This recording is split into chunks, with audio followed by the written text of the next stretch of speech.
আসসালামু আলাইকুম সুপ্রিয় দর্শক। 14 জুলাই মঙ্গলবারে সারা দেশের আবহাওয়ার গুরুত্বপূর্ণ আপডেট নিয়ে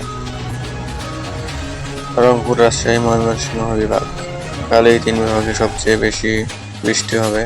তাপমাত্রা 32 থেকে 33 ডিগ্রি সেলসিয়াস থাকবে। বিকেল থেকে বজ্রসহ ভারী থেকে অতি ভারী বৃষ্টি, রান্নাঘর তেঁতুলিয়ায় 4 থেকে 5 ইঞ্চি পর্যন্ত বৃষ্টি হতে পারে। ঢাকা, খুলনা, বরিশাল বিভাগ সকাল থেকে মেঘলা, দুপুরের পর বজ্রসহ মাঝারি বৃষ্টি, তাপমাত্রা 32 থেকে 34 ডিগ্রি। ঢাকায় জলাবদ্ধতা হতে পারে। চট্টগ্রাম, সিলেট বিভাগ পাহাড়ি এলাকায় ভারী বৃষ্টি প্লাস ভূমিধসের সতর্কতা। সাগর উত্তাল থাকবে, জেলেদের সমুদ্রে যেতে নিষেধ।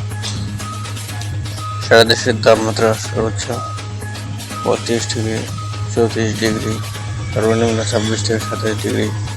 বৃষ্টিপাত দেশের 80% জায়গায় বৃষ্টি হবে, কোথাও কোথাও 100 মিলিমিটার প্লাস। বাতাস দক্ষিণ পশ্চিম দিক থেকে ঘন্টায় 15 থেকে 20 কিমি বেগে বাতাস বইবে। সতর্কতা, বজ্রপাতের সময় নিরাপদ স্থানে থাকুন, নিচু এলাকার মানুষ সাবধান। এই ছিল আগামীকালের আবহাওয়ার বিস্তারিত আপডেট। আপনার জেলার নাম কমেন্টে লিখে জানান সেখানে বৃষ্টি হচ্ছে কিনা। ভিডিও ভালো লাগলে লাইক এবং সাবস্ক্রাইব করে পাশে থাকুন। ধন্যবাদ।